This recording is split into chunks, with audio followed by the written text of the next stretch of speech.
இன்னொரு விஷயம் பரவலாக பேசப்படுது என்னன்னா, பாருங்க ஸ்லோவா வந்து திமுக, பாஜக பக்கம் நகர்வாங்க. பாஜகவோட கூட்டணி வச்சுருவாங்க அப்படின்னு சொல்றாங்க. 3 வருஷம் இருக்கு. 3 வருஷத்துக்குள்ள எவ்வளவு விஷயங்கள் நடக்கலாம். தாவேகாவுடைய ஆட்சி எப்படி போகுது அப்படிங்கிறத பொறுத்து, இப்போ கூட்டணியில இருக்கக்கூடிய கட்சிகளுடைய நிலைப்பாடும் மாறுறதுக்கான வாய்ப்பு இருக்கு. இது எல்லாமே ஒரு தற்காலிக பிரிவா நம்ம பார்க்கிறதா? இல்ல நிரந்தர முறிவுன்னு நம்ம எடுத்துக்கிறதா? இல்ல இது இப்ப பல பத்திரிகைகள்ல செய்தி வந்து கொண்டு இருக்கிறது. இது மாரி இப்ப என்னை பொறுத்தளவுல ஒரு பிளான்டட் செய்தியே கிடையாது. அதாவது திமுக தரப்புல இன்னமும் யாருமே பாஜக தரப்புல சென்று பார்த்து பேசவில்லை. இன்னைக்கு இருக்கிறதுல ஒரே ஒரு இன்டர்லாக்யூட்டர் தான் இருக்காங்க. கனிமொழி மட்டும் தான் இருக்கிறாங்க. இன்னைக்கு டிஆர் பாலு செய்யறதில்ல. சபரீஷ் செய்யறதில்ல. இப்போ ஏற்கனவே அவர் மேல பெரிய அலிகேஷன்ஸ் எல்லாம் இருக்கிறது. அவர்னால தான் தோத்தவன்லாம் அவர் மேல எல்லாம் எல்லா பழியும் அவர் மேல போட்டுட்டு இருக்காங்க. அப்ப அப்படி இருக்கிற ஒரு நிலைமையில எனக்கு தெரிஞ்சு கனிமொழி யாரும் சந்திக்கல. பப்ளிக்கா சந்திக்கல. ஒரே ஒரு இந்த கமிட்டி கூட்டத்துக்கு மட்டும் தான் டெல்லிக்கு சென்று வந்தார்கள். அப்படி இருக்கிற ஒரு நிலைமையில எங்கிருந்து இந்த ரூமர் வருதுன்னு கேட்கிறேன். அந்த ரூமர் வர்றது பூரா திமுகவுக்கு எதிரா தமிழ்நாட்டுல செயல்படுகின்ற 2, 3 பேர் இருக்காங்க.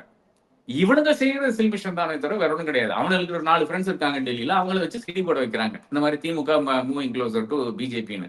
எப்படிங்க முடியும்?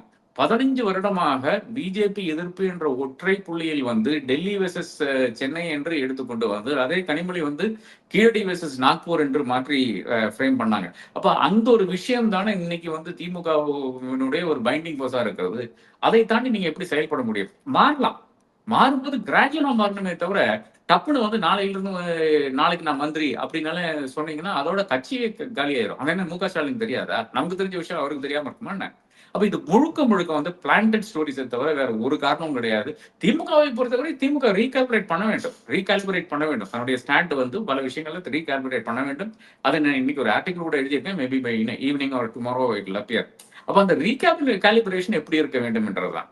அந்த ரீகாலிபிரேஷன் என்னை பொறுத்தவரை லைக் மைண்டட் கட்சிகளோட லைக் மைண்டட் இஷ்யூஸ்ல ஃபைட் பண்ணக்கூடிய ஒரு வாய்ப்பு இருக்கிறது.